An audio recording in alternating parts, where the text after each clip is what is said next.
হরি বল হরি বল। এই মূঢ়তা নিয়ে আমরা বেঁচে থাকবো? তাহলে আমার মরে যাওয়াই ভালো। আবার মরে গিয়ে শান্তি পাবো না। কারণ গরুর পুরাণে আশ্রিত কথিত কথা, কেউ বেঁচে থাকতেও শান্তি পাবে না, কেউ মরে গেলেও শান্তি পাবে না। মরে যাওয়ার পর আপনি শান্তি পাবেন ভাবছেন মরে গেলেই সব শেষ। কত মানুষ আছে না, হৃদয় জ্বালা সইতে পারে না, গলায় দড়ি দেয়, বিষ খায়, ঠিক না?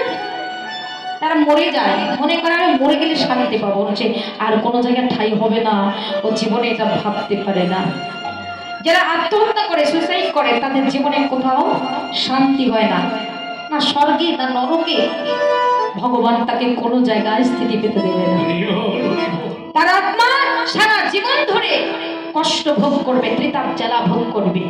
আবার যদি কোনো কুলে জন্ম নেয়, একটু একটু করে ধিক ধিক